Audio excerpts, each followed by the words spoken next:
విద్యాశాఖలో ప్రైవేటీకరణ దిశగా జరుగుతున్న మార్పులకు ఫ్యాప్టో ఎలా అడ్డుకోబోతుంది? ఈరోజు ఫ్యాప్టోగా 3 రోజుల నుంచి నిరాహార దీక్ష కార్యక్రమాలు చేస్తూ ఉన్నాం. ఈ రాష్ట్ర ప్రభుత్వానికి ప్రత్యేకించి చెప్పేది, విద్యారంగం మొత్తం ప్రైవేటీకరణ కాకుండా ప్రభుత్వ రంగంలో ఉండాలనేది మా వాదన.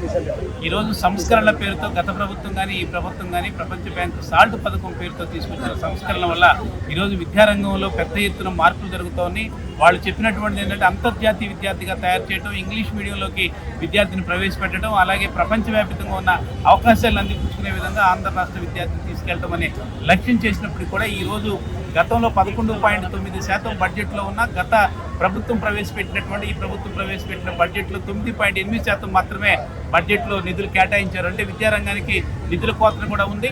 అలాగే ఉపాధ్యాయుల సంఖ్య కూడా గతంలో 2,06,000 మంది ఉపాధ్యాయులు ఉంటే ఇప్పుడు 1,86,000 మంది ఉపాధ్యాయులు ఉన్నట్టు ప్రభుత్వ గణాంకాలు చెప్తున్నాయి. దానికంటే కూడా తగ్గున్నట్టుగా మనకు తెలిసినటువంటి విద్యార్థుల సంఖ్య కూడా కరోనా సమయంలో అయితే 2020లో 46 లక్షల మంది విద్యార్థులు ఉంటే ఈ రోజున 31 లక్షల మంది ఉన్నారనేటువంటి తెలియజేస్తూ ఉంది.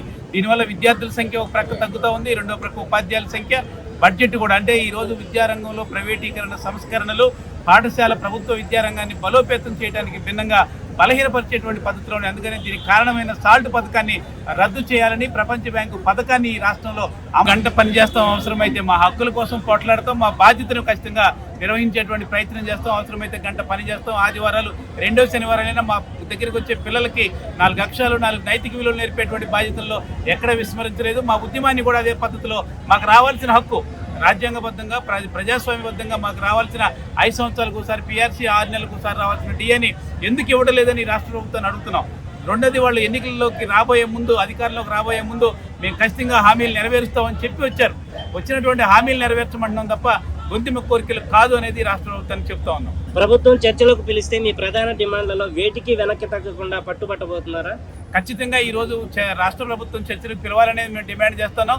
దాంట్లో 12వ కమిటీ చైర్మన్ని ఖచ్చితంగా పిఆర్సీ చైర్మన్ నియమించాలనేటువంటి మొదటి డిమాండ్, రెండోది సాల్ట్ పథకాన్ని రద్దు చేయాలనేటువంటిది, మూడోది బోధనేతర కార్యక్రమాలని వదిలేసి మా బడిలి పిల్లలకి పాఠాలు చెప్పుకునే బాధ్యత వరకే మాకు పెట్టాలనే డిమాండ్స్ని పెట్టి ఖచ్చితంగా సాధించుకునే ప్రయత్నం చేస్తాం.